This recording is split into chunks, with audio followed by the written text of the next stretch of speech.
یہ شاہ عبد العظیم وہ کہتے ہیں میں نے اپنے آقا 9 امام سے سنا، اور وہ فرماتے ہیں کہ ایک دن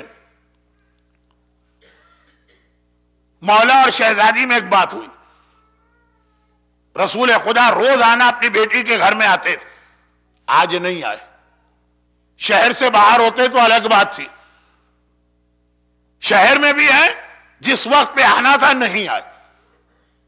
اب کچھ چیزیں سمجھانے کے لیے میں بتا رہا ہوں، مثلا پیغمبر روزانہ صبح 10 بجے وزٹ کرتے ہیں، 12 بج گئے اب تک رسول نہیں آئے۔ شوہر اور بیوی کون ہے؟ رسول کا ٹکڑا ہے، رسول سے اتنی محبت کرنے والی بیٹی، گھبرا کے کہا کہ چل کے دیکھنا چاہیے بابا کی کیا حالت، ریگولر آنے والا آج نہیں آیا۔ اب شوہر اور بیوی یعنی علی اور زہرا ایک ساتھ پیغمبر کے حجرے میں جا رہے ہیں۔ اب وہ حجرہ کتنا دور ہے، جیسے یہ آپ کا امام باڑہ، یہ ایک پارٹیشن، ادھر شہزادی کا حجرہ ادھر رسول کا۔ دیکھا رسول زمین پہ بیٹھے ہیں اور رو رہے ہیں، رسول زمین پہ بیٹھ کے اپنے حجرے میں اتنا رو رہے ہیں، تھوڑا سا نہیں اتنا رو رہے ہیں کہ یہ لفظ جو میں کہہ رہا ہوں یہ رسول کے لیے تو ٹھیک نہیں، ٹائم کی کمی کی وجہ سے کہہ رہا ہوں۔ کیا ایسا لگ رہا ہے کہ رسول کو دنیا کی کوئی خبر ہی نہیں ہے کہ صبح ہوئی کہ دوپہر ہوئی کہ شام ہوئی، اتنا اس وقت غم کر رہے ہیں۔ ایک عام بیٹی اپنے باپ کی یہ حالت برداشت نہیں کر سکتی ہے، بیٹا برداشت کر لیتا ہے، بیٹیاں زیادہ محبت کرتی ہیں والدین سے۔ تو ایک عام بیٹی اپنے باپ کو اتنا روتا دیکھے، کہا یہ فاطمہ جیسی بیٹی، تڑپ کے آگے بڑھی، بابا خیریت تو ہے؟ ابھی مثلا کل تک ہی، رات تک ہی بیٹی داماد رسول سب ایک ہی حجرے میں بیٹھے تھے، کوئی ایسی بات نہیں، یا اچانک کیا ہوا؟ کہا بیٹی آج کا دن وہ ہے جب اللہ مجھے معراج پر لے گیا تھا۔ اب میں نے کل بتا دیا کہ معراج تو بہت ہوئی ہیں، مجھے آج معراج یاد آ رہی ہے، تو معراج یاد آ رہی ہے تو خوش ہونا چاہیے۔ ہمارے یہاں معراج جو بھی ڈیٹ ہم نے فکس کی ہے اپنی آسانی کے لیے، جس میں کوئی قباحت بھی نہیں ہے، شرعن کوئی خرابی بھی نہیں ہے، وہ جشن مناتے ہیں ہم لوگ، سیلیبریشن ہوتا ہے۔ پاکستان میں آئیے تو ساری مسجدوں میں لائٹنگ ہو رہی ہوتی ہے، بلکہ ایک سال تو میں بمبئی میں تھا، وہاں بھی میں نے دیکھا کیا شاندار، شیعہ سنی سارے مسلمان، پیغمبر رو رہے ہیں، معراج یاد کر کے رسول خدا رو رہے ہیں۔ صدیقہ ہیں فاطمہ، آج مظلومہ اور صدیقہ، یہ دو لقب پہ بات ہوئی، مظلومہ پر امام زمانہ کے حوالے سے، صدیقہ پر اپنے اور آپ کے حوالے سے۔ کہا بابا معراج یاد آ رہی ہے تو رو کیوں رہے ہیں؟ کہا بیٹی معراج کا وہ منظر یاد آ رہا ہے جب میں نے شاہ عبد العظیم 9 امام سے سن رہے، 9 امام اپنی دادی زہرا کی روایت نقل کر رہے کہ زہرا نے گھبرا کے پوچھا کہ بابا تو آخر معراج کی رات کا اس امت سے کیا تعلق؟ کہا سفر معراج کے دوران میں نے اپنی امت کی 10 عورتوں کو اتنے سخت عذاب میں دیکھا، آنکھوں سے دیکھا۔ ایک تو ہوتا ہے سننا، اور سنے بھی آپ مجھ جیسے جاہل سے تو کیا اثر ہوگا، اور ایک ہے کہ اللہ کا رسول بیان کر رہا ہو، دل ٹکڑے ہو جاتے ہیں رسول کے کلام سے، اور اپنی آنکھوں دیکھی بات۔ بیٹی میں نے دیکھا کہ میں معراج کے سفر میں آسمانوں پہ جا رہا ہوں، ایک طرح سے کچھ چیخوں پکار کی آواز آئی، اور ساری چیخنے والیاں اور کرائنگ اور ویپنگ یہ سب عورتیں تھیں۔ بھئی اب ہم لوگ تو عادی ہیں، ہم کو پتا ہے کہ مجلس میں اگر عورتیں آئی ہیں تو چیخوں پکار ہوگی، جس دن چیخوں پکار نہیں ہوتی میں گھبرا کے پوچھتا ہوں آج آپ لوگ اکیلے گھر سے آئے، بیویوں کو کہاں چھوڑ کے آئے، پوچھنا پڑتا۔ لیکن اللہ کے رسول کے زمانے میں ایسی عورتیں نہیں تھیں جو مجلس کے اندر بھی اپنی بک بک جاری رکھیں۔ تو خلاصہ یہ ہے پیغمبر نے کہا میں جا رہا ہوں، عورتوں کے رونے کی آواز آئی، عورتوں کے چیخنے کی، پیغمبر نے ذرا سا اپنی ڈائریکشن کو چینج کیا اور کہا کہ میں نے دیکھا کہ میری امت کی میرا کلمہ پڑھنے والی، مجھ سے محبت کرنے والی کچھ عورتیں، کیونکہ روایت بہت مشہور اور آپ نے بہت سارے علماء سے سنی، میں صرف 2 وجوہات کی وجہ سے آج اس روایت کو چھیڑ بیٹھا۔ شب جمعہ ہے، موت یاد کرنا، اور شہزادی کونین کا لقب صدیقہ ہے، یہ دیکھنا ہے کہ شہزادی کی سچائی پر مومن اور مومنہ کو یقین ہے کہ وہ بھی شک کر رہا. میں نے دیکھا میری امت کی کچھ عورتیں جن کو سر کے بال سے باندھ کے لٹکایا گیا. جو میں نے 2 دن پہلے کہا کچھ چیزیں سننا آسان ہے, وقت آئے تو پتا چلتا ہے کتنی مشکل ہے. جیسے کسی نے مولا سے کہا مولا میرا گناہ کرنے کو بہت دل چاہتا ہے کہ آج 5 منٹ کا ایک گانا سن لے, بڑا ہٹ گانا آیا ہوا, سب بچے جوان عورتیں مرد دیوانے ہیں, ذرا ہم بھی تو دیکھیں. 5 منٹ کا گناہ. مولا نے کہا اپنے گھر میں جا کے آگ روشن کر, اس میں جا کے بیٹھ جا, جتنی دیر تک آرام سے بیٹھ سکتا ہے اتنی دیر کا گناہ کر لے, کیونکہ گناہ کا نتیجہ کیا ہے, اللہ آگ میں جلائے گا. یہ صادق حسن نہیں کہہ رہے, یہ امام علی کہہ رہے ہیں. آگ میں جلائے گا تو آگ تو برداشت ہو جاتی ہے, تو اس سے 2 منٹ, 1 منٹ, آدھا منٹ. یہ دنیا والی آگ نہیں, وہ قیامت کی آگ. بالوں کو کھینچ کے دیکھیے تو پتا چلے گا کہ بال سے باندھ کے لٹکایا گیا ہے, وہ ہینگ ہے اپنے بالوں سے. شاید اس لیے بھی عورتوں کو سلمنگ کا بڑا شوق ہے کہ ذرا وزن کم ہو جائے گا تو ذرا تکلیف کم ہوگی, وزن زیادہ ہوگا تو خیر. تو اب یہ کہ پیغمبر کہہ رہے میں نے اپنی آنکھ سے دیکھا اس عورت کا چیخنا اور تڑپنا. پھر ذرا آگے بڑھا, میں نے دیکھا کچھ عورتیں جن کی زبان میں سوراخ کر کے ان کو زبان کی مدد سے باندھ کے لٹکایا گیا. اللہ, یہ زبان پکڑ کے آدمی جھٹکا دے تو اندازہ ہوتا ہے کتنا درد اور تکلیف ہے. اور کچھ آگے بڑھا تو میں نے دیکھا کچھ عورتیں ایسی ہیں جنہیں اپنے پیروں سے اس طرح لٹکایا گیا ہے کہ پیروں سے لے کے گھٹنوں تک ان کے آدھے جسم کو آگ گھیرے میں لیے ہوئے. اب میں ذرا آگے بڑھا تو میں نے دیکھا کہ کچھ عورتوں کو ان کے سینے سے باندھ کے لٹکایا گیا. میں کچھ آگے بڑھا تو میں نے دیکھا کہ ایک ایسی عورت ہے جس کا سارا جسم گدھے کا ہے, چہرہ سور کا, اور اسے 1000 طرح کا عذاب دیا جا رہا. اور میں کچھ اور آگے بڑھا تو میں نے دیکھا ایک ایسی عورت ہے جس کو کتے کی شکل میں تبدیل کیا گیا, اور اس کے بدن میں آگ داخل کی جا رہی اور نکالی جا رہی. اور ان کا تڑپنا, ذرا سی گرم چائے یا کافی زبان پہ آ جائے تو آدمی بلبلا اٹھتا. اور کہا کہ میں ذرا آگے بڑھا تو میں نے دیکھا کچھ عورتیں اس طرح سے لٹکائی گئی ہیں باندھ کے کہ فرشتے آگ اور لوہے کی قینچیوں سے, وہ جو سیزر ہوتی, ان کے دائیں اور بائیں پہلو کا گوشت کاٹ کاٹ کے ان کو کھلا رہے. اور میں ذرا آگے بڑھا تو میں نے دیکھا کہ کچھ عورتیں ایسی ہیں جن کے ہاتھ اور پاؤں کو لوہے کی زنجیر میں باندھ کر انہیں اس طرح آگ میں پھینکا گیا ہے کہ سانپ اور بچھو ان کے جسم پر چل رہے ہیں, کرالنگ کر رہے ہیں, رینگ رہے ہیں اور ان کو کاٹ رہے ہیں. 2 دن پہلے جو میں نے کہا تھا کہ کچھ تکلیفیں یوں معلوم نہیں ہوتی, ہاتھ پاؤں باندھ دیا جائے, خالی ایک مکھی اگر آپ کے چہرے پہ چلے گی تو اتنا انکمفرٹیبل اور انیزی آپ محسوس کریں گے. ایک مچھر آ کے بیٹھ جائے, ہاتھ پاؤں بندھے, آپ اس کو ہٹا نہیں سکتے. سانپ اور بچھو خالی چل نہیں رہے, کاٹ بھی رہے. اور پھر میں نے دیکھا کہ ایک ایسی عورت ہے کہ جسے ایک باکس میں بند کیا گیا ہے. یہ باکس پورا آگ کا بنا ہوا, اور وہ اندھی بھی ہے, گونگی بھی ہے, بہری بھی ہے, اور 1000 طرح کا عذاب دیا جا رہا.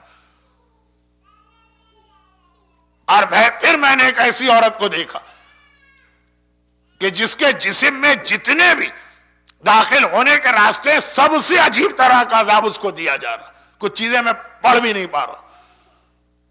رسول اللہ رو رہے تھے, بیٹی نے پوچھا بابا آپ کیوں رو رہے ہیں؟ پیغمبر نے بتایا تو بجائے اس کے کہ بیٹی باپ کو خاموش کرائے, بیٹی رونے لگی.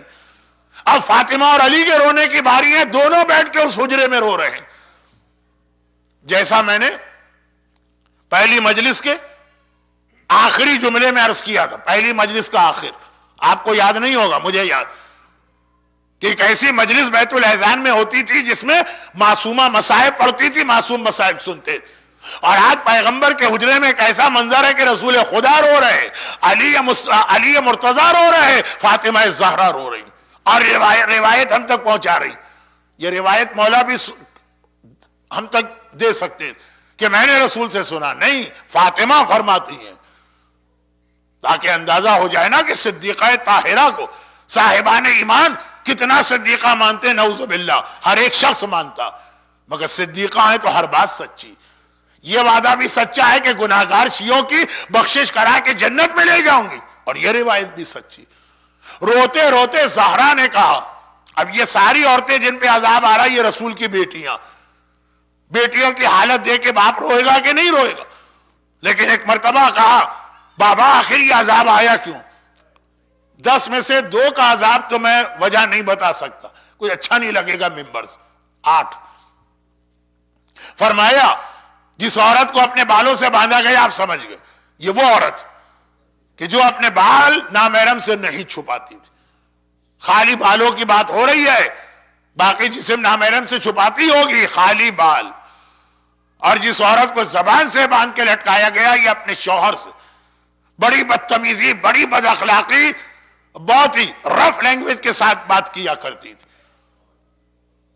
اور جس عورت کو آگ میں پاؤں ڈال کے ایک طرح آگ کی کرسی بنا کے اس کو آگ کی کرسی پہ بٹھایا گیا۔ ذرا سی اگر اسٹیل کی کرسی سعودی عرب میں عرفات کے میدان میں دھوپ میں پڑی اور گرم ہو جاتی ہے، حاجی صاحب بیٹھتے ہیں اچھل جاتے ہیں اس کے اوپر بیٹھ کر۔ اتنا موٹا اور طویل کا احرام پہننے کے باوجود 52 ٹیمپریچر ہوتا ہے سعودی عرب میں گرمیوں میں، 57۔ اور یہ میں بات کر رہا ہوں جہنم کے آگ کی جو 57,000 یا لاکھ یا کروڑ یا بلین ٹیمپریچر ہوگا۔ مگر رسول نے کہا کہ یہ وہ عورت تھی جو اپنے پیروں کی مدد سے اللہ کی نافرمانی کرتی ہے، یعنی شوہر کی پرمیشن کے بغیر گھر سے باہر جاتی۔ شوہر کی ہر طرح کی اطاعت عورت پہ واجب نہیں، لیکن یہ جو بات آئی کہ گھر سے باہر نہیں نکل سکتے یہ واجب ہے، اور جو اس کے بعد والا میسج وہ بھی ذرا جلدی پڑھ دوں گا۔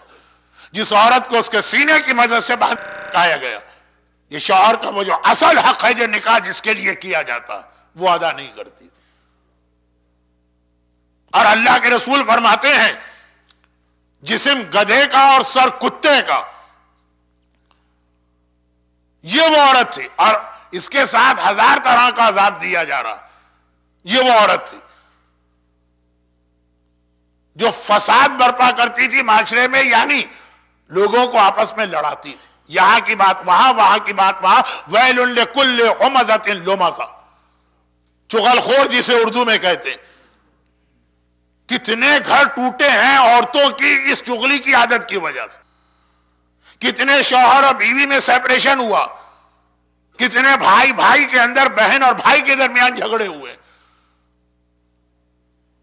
چلو 50 سال 60 سال مزے لے لو چغلیاں کر کے، پھر قیامت کا دن کتنا بڑا ہے، اور یہ قبر کا پیریڈ۔ شب جمعہ بھی ہے، صدیقہ طاہرہ کی بات بھی ہو رہی ہے، مظلومہ اپنے آپ پہ ظلم نہ کرو۔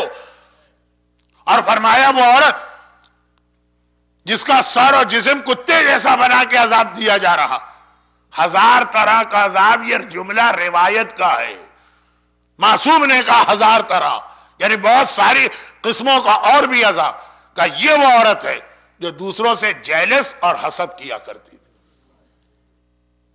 من شر حاسد اذا حسد، حسد بہت بڑی خرابی۔ الحسد یاکل الحسنات کما تاکل النار الحطب، جیلسی یا حسد نیکیوں کو اس طرح سے کھا جاتا ہے جیسے آگ لکڑی کو کھا کے ختم کرتی۔ نیکیاں تو کھا لی حسد نے، اس کی سزا یہ۔ اور کہا اس کے بعد وہ عورت جس کے دونوں پہلوؤں کا گوشت کاٹ کاٹ کے اس کو کھلایا جا رہا، یہ غیبت کرنے والی۔ غیبت اور چغلی میں فرق ہے۔ وہ تو قرآن کی آیت بھی ہے کہ غیبت کرنا ایسا ہے جیسے اپنے مردہ بھائی کا گوشت کھانا، اور پیغمبر نے کہا کہ غیبت کرنے والا اپنا گوشت کھا رہا۔ اور بس آخری اور 8واں بیان 9واں 10واں میں پڑھنا نہیں چاہتا ممبر سے، کہا کہ 8واں ہاتھ پاؤں باندھ کر آگ میں پھینکا گیا ہے، سانپ اور بچھی اس میں چل رہے ہیں۔ یہ وہ عورت ہے جو اپنا بدن نامحرموں کو دکھانا چاہتی تھی۔ 2 چیزیں، ایک حجاب کرنا، اپنے آپ کو چھپاؤ، ایک ہے کہ حجاب نہ کرے لیکن اپنا جسم دکھانا بھی نہیں چاہتی، اور ایک ہے کہ نہیں، ایسے ڈریسز، ایسی پرفیوم، ایسی جیولری،